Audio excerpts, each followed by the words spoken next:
I would like to tell a story today. That story began a few years ago, really. In the process of repairing hundreds of cameras every week, a question was asked amongst my coworkers, like, what is the perfect camera? And a lot of our opinions are kind of predicated upon what we kind of liked working on, what we would choose to use, knowing that if something was to go wrong, we could probably fix it. And at the time, we all had a variety of answers. One of my coworkers would like this camera because they prefer some of the lens selections that they owned, or someone would like this camera because the light meter worked fairly well. And me being who I am, would always try to find like some weird workaround answer. I'd say like, the Canon AL1. I find that to be an interesting camera. It has the quick focus technology, and the battery door is kind of weird, but it's pretty cool. Whatever like weird answers I would come up with. And that question though has kind of sunk in my mind to this day, and led me to make one of the most financially ill-advised decisions this year probably, which was purchasing the Pentax S2, thinking that was going to be the definitive camera, and then lo and behold, it began to fail on me because that's just my luck. But the impetus of that decision was I was looking for something mechanical, something reliable, something with, an adequate light meter, something that would simplify the process of photography while also still meaning I would be engaged with what I was doing and not just setting everything to auto and letting it rip. So then my thought was, well, what about the Spotmatics? The Pentax Spotmatics. This is a camera that I genuinely love. All mechanical. The light meters are a little bit funky, and good luck trying to find a battery for them. They've got the wine cell 1.35 volt mercury replacement batteries, but I don't really trust these at all. But they exist, and they're $15 if you're so inclined. But overall, M42 mount, very versatile and very simple design with one of the best advanced levers I think I've ever seen. Why not this? The Nikon F3, that's another one of my favorite cameras, and yeah, it's electrically controlled, but it's still very, very capable and feels good, and one of the best advanced throws I think ever. But I wanted something more simple, so I was kind of thinking about this, and then I was cleaning out my closet. I found this. My Pentax K1000.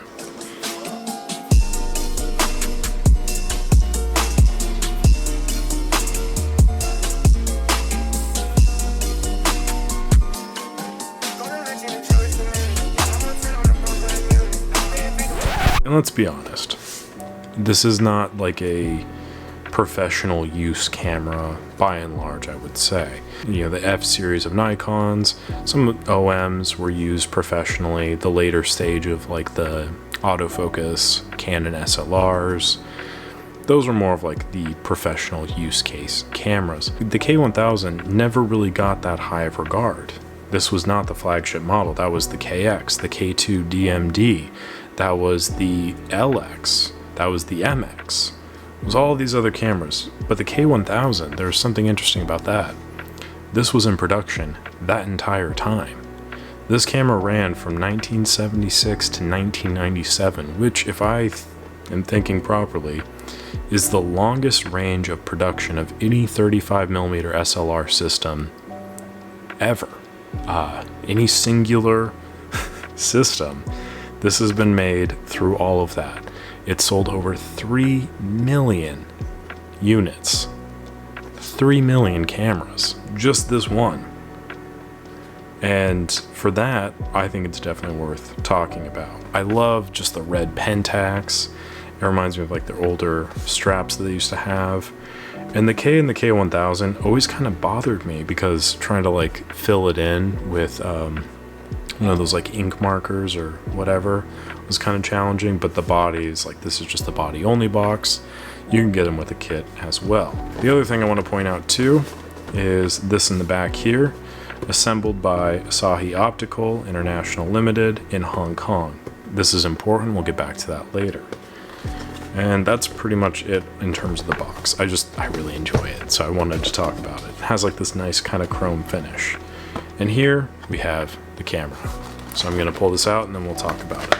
Now, I've not made a K1000 video in a while. I will go back and see when the last time I made one was. Usually when I'm talking about them, I'm talking about the repair process. And quite frankly, I've not shot with this one for a while. Like I said, I moved, I put it up in my closet, and it's just been kind of sitting there for a while. And that's interesting to me because this was my first 35mm SLR camera. It was actually given to me by my dad.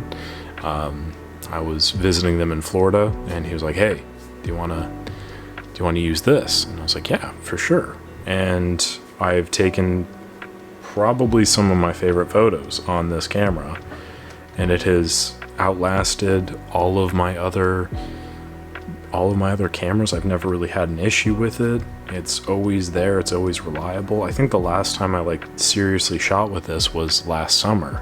I went up to Orcas Island to visit my friends, and this was the camera I brought because a lot of my other stuff wasn't working. It was a stressful trip getting up there, but I grabbed this because I just knew it would work.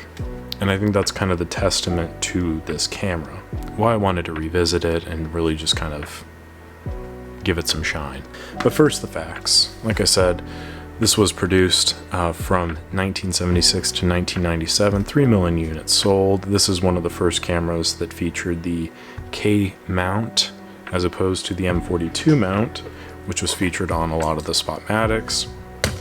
This is a bayonet lens, so that is all very well and good. Now, the year prior to this, 1975, saw the release of the K2, KM, and KX, which are objectively all better cameras. The KX, as I mentioned previously, was kind of the flagship model. It has the aperture preview window, it has the self-timer, it has a really complex series of electronics that works really well. The K2 is kind of like a little bit of a step below that, still a great camera. And then the KM was kind of the bargain bin version of all of those. It was basically a Spotmatic F with a bit of a facelift, a new lens mount, featured a stop-down lever as well as a self-timer. But unfortunately, or fortunately, depending on how you view these things, the market at the time was kind of pushing towards smaller cameras, such as the Olympus OM1. That was kind of the thing. Or a lot of the rangefinder systems at the time were kind of smaller, more compact, and the claim for big, bulky cameras was kind of on the way out. So what Pentax decided to do in 1976 was make the K2 DMD, which is an upgraded version of the K2, featuring a port for the motorized mount, I believe it is, and then some other minor changes that I can't think of off the top of my head, making it more of a flagship system. And then they removed the self-timer and the stop-down lever from the KM and produced this, the K1000. And this, at that point, is basically a Spotmatic F, same internal electronics, obviously minus the stop-down lever and the self-timer, but it's essentially the same thing. And this was supposed to be the bargain brand, easy to buy, easy to use, rugged, reliable system. And it was made to reduce all the costs. The introductory price for this with a 55mm f.2 kit lens was $299.50, which I will do the inflation math here, and that is what that means now. In 1983, with the more standard 50mm f2 lens, it was around $220, which is this much money in today's money. And then in 1994, it was $315 for the body only. So kind of a huge price increase, but still a lot of bang for your buck. Now, the shutter in here is a rubberized silk focal plane shutter, as you can see there. And it reaches a top speed of 1/1000th of a second, hence K1000. Now, Pentax had done this before with the Spotmatics. There's the SP500, the SP1000, and that is obviously to designate the top shutter speed of both of those systems. something I think is kind of clever. Now, I mentioned earlier the assembled in Hong Kong thing, and that's because this kind of had a myriadic history. The original K1000s were actually built, assembled in Japan from 1976 to 1978. From 1978 to 1990, they were constructed in Hong Kong. In 1990, the production facilities moved to China, and that's when they got the plastic tops, and that's when they got plastic bottoms, and they removed the Asahi logo, they removed the AOCO logo here, little stamp, and just made it Pentax. But this is the metal one. I think it's my preferred one because the plastic ones kind of dent easy. They have like a weird prism system that kind of has a lot of desilvering issues, and also finding like decent plastic cosmetic parts to replace it's a challenge. So we won't get into that. Let's instead talk about the camera itself. As I mentioned, fully mechanical. This does not require any batteries to use. You can have batteries in there, and that operates the light meter, but in order to use the shutter, in order to use the hot shoe, in order to use the advance, in order to use anything, any of the shutter speeds, you don't need any of that, which I think is great. Now it's able to achieve all of this due to kind of Pentax's really well-known system at the time, which is the Spotmatic system, the Spotmatic platform, with a very simple to use shutter speed dial here, with a spoke that sits underneath that, which selects the different shutter speeds on the shutter. The advance lever is nice, not as nice as the Spotmatic, but it's still pretty nice. I got the shutter button here. Like I said, all your shutter speeds lift up on this, and you can select your ASA, which I think this is a really nice system, considering you don't typically need to move your ASA as much as you would the shutter speed. It's nice to just kind of set and forget, and then you can use this as needed. As I said, top speed of 1/1000th, leading all the way down to 1 second, and a bulb speed as well.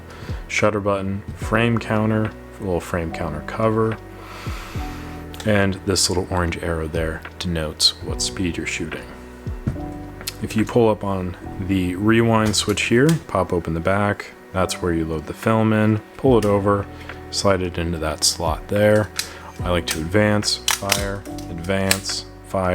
and then you're good to go. Close the back, and Bob's your uncle.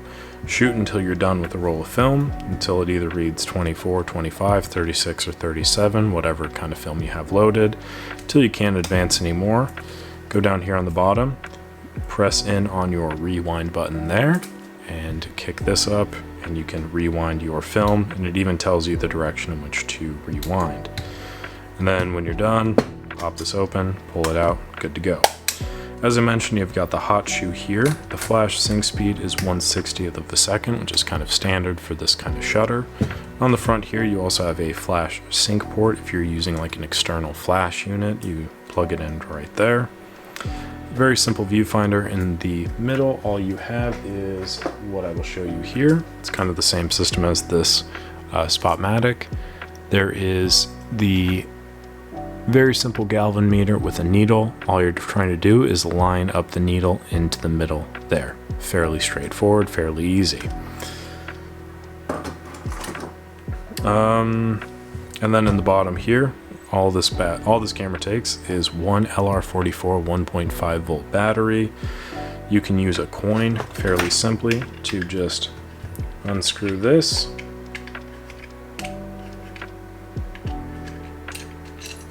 And place it in. Positive side goes up, negative side goes down. Set it in, and Bob is your uncle. There's no real on-off switch, but technically, if you have the lens cap or body cap on your camera, if the light input is below, I think, negative 0.2 EV, then the camera will shut off. This one actually still has power. Like I said, I've not touched this camera for probably like a year, and it still works just fine. It's kind of insane. And again, going back to why I wanted to make this video, is because this camera is probably about as perfect as a camera can be. In terms of delivering consistent quality, consistent results, you would be very hard-pressed to find something better than this. This is one of the few cameras that I know I can take out into the field, I can take out on a weeks-long road trip, I can leave in my closet for months and it will just continue to work. This requires so little maintenance, so little upkeep. You just have to be a little bit kind to it every once in a while and it will serve you so well. And I was making this point to a buddy of mine the other day where this camera can be your only camera. If you just simplify for a moment and you don't get caught up in the idea of like, oh, I need to get this gear, I need to get this camera, whatever. This is the camera that you could use for the rest of your life, quite frankly. This and the Spotmatic, but for the sake of this video, this camera can serve you for the rest of your life. And there's something like I think is uniquely special about that. The parts of this camera that can go wrong and that I've seen go wrong, by and large are fairly simple and straightforward, but for the most part it's just kind of an old reliable. And that's kind of why this camera is as expensive as it is, because for the span of its lifetime, it was marketed towards students, towards like people taking classes on film photography, whatever, because it was an affordable option, because it was reliable. And thus I've seen some K1000s in horrific condition because they've just been kind of thrown around, or like Spotmatics, they were bought by like an aunt or an uncle or a grandparent going on a vacation and then left in the attic for 30 years. And then it comes to me and I'm dealing with like weird life forms, mold, whatever is going on, shutters that are all kind of crooked, out of shape. Trying to think of all like the situations I've seen, advanced levers that have just been ripped off, but I fixed all of those. There's been maybe 4 K1000s that I've not fixed, that I've not been able to fix, and I guarantee that if I was to just clear my schedule and just sit down and think on it, I'd be able to figure it out. And I can't say that about any other camera. Even the ME Super, I can't say that about that. I can't say that about the AE1. I can't say about that about Spotmatics too, because they're really weird. They got a bunch of little gremlins in there. But the K1000, for whatever reason, is just always fixable. And we're going into a time where the future of film photography is a little bit bleak from my perspective, because not a lot of new cameras are being produced. There's not a lot of new parts for them. Parts cameras prices are going up. Film prices are going up. There's no expired film. Like, the threshold of entry is kind of raising a lot more. So something like this, something that is affordable, reliable, consistent, is ultimately priceless to me. When I saw this sitting in my closet in that box, I felt kind of like somebody that was just kind of digging a hole in my backyard and stumbled upon a chest full of gold, because that's about as much as this is worth to me. It's completely priceless. I think the added value of the fact that it was, my dad's old camera, like there's something more to that as well. And if at any point in time I have kids, this will be the camera that I give them, because I know that it will work and I know that it will continue to yield results that are consistent. And if it's one of the things that, like, I want to experiment a new film, if I want to try out a new style of photography, this is probably the camera I'm going to use, because it's a steady variable I don't have to worry about. The shutter on this has never failed me. The light meter has never failed me. I've taken it apart a few times just to kind of clean it, and because I like to do stuff like that, but it was all unneeded and it still works just fine. So for that reason, and for all the reasons listed above, that's kind of why I wanted to revisit this camera. I just think it is remarkable. I dare to say the perfect film camera. I'm still going to keep looking, because I'm very curious.